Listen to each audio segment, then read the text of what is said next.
त्रिदेव में सर्वश्रेष्ठ कौन? एक बार महर्षि भृगु और अन्य मुनियों ने सरस्वती नदी के तट पर मिलकर यज्ञ का आयोजन किया। इस यज्ञ में नारद जी भी आए हुए थे। नारद जी ने सभी ऋषियों से पूछा कि आप लोग इस यज्ञ का फल किस देव को देना चाहते हैं। तब इस पर ऋषियों का जवाब था कि वे इस यज्ञ का फल तीनों देवों में सबसे श्रेष्ठ देव को ही देंगे। लेकिन एक बहुत ही बड़ी समस्या यह थी कि ब्रह्मा, विष्णु और महेश में सबसे श्रेष्ठ कौन है। इसका निर्धारण कैसे किया जाए, इसका कोई निष्कर्ष ना निकलता देख ऋषि मुनियों ने त्रिदेवों की परीक्षा लेने का निश्चय किया और ब्रह्मा जी के मानस पुत्र महर्षि भृगु को इस कार्य के लिए नियुक्त किया। सबसे श्रेष्ठ देव की पहचान करने के लिए महर्षि भृगु सर्वप्रथम ब्रह्मा जी के पास गए।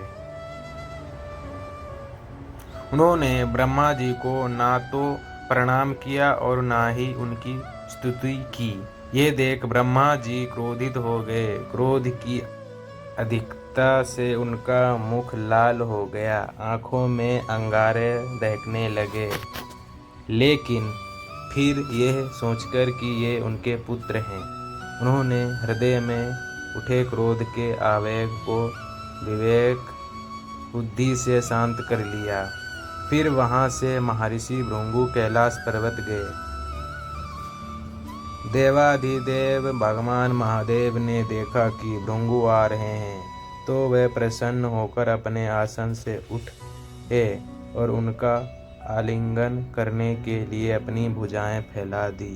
किंतु उनकी परीक्षा लेने के लिए भृगु मुनि उनका आलिंगन अस्वीकार करते हुए बोले, महादेव, आप सदा वेदों और धर्म की मर्यादा का उल्लंघन करते हैं। दुष्टों और पापियों को आप जो वरदान देते हैं उनसे सृष्टि पर भयंकर संकट आ जाता है। इसलिए मैं आपका आलिंगन कदापि स्वीकार नहीं करूंगा। उनकी बात सुनकर भगवान शिव क्रोध से तिलमिला उठे। उन्होंने जैसे ही त्रिशूल उठाकर उन्हें मारना चाहा, वैसे ही भगवती ने बहुत ही अनुनय विनय कर किसी प्रकार से उनका क्रोध शांत किया। फिर इसके बाद भृगु मुनि विष्णु के लोक वैकुंठ लोक गए। उस समय भगवान श्री हरि देवी लक्ष्मी के साथ क्षीर सागर में विश्राम कर रहे थे।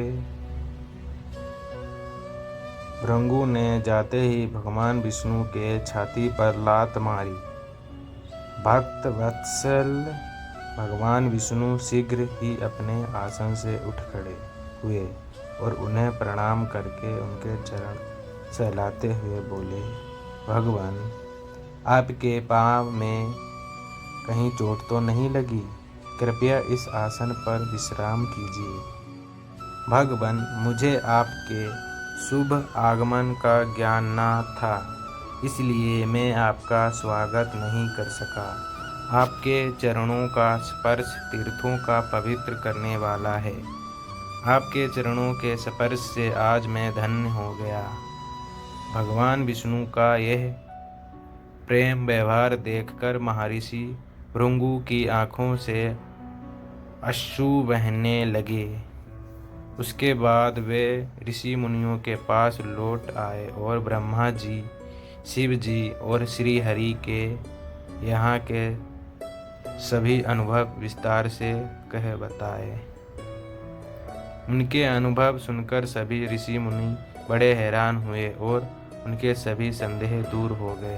तभी से वे भगवान विष्णु को सर्वश्रेष्ठ मानकर उनकी पूजा अर्चना करने लगे।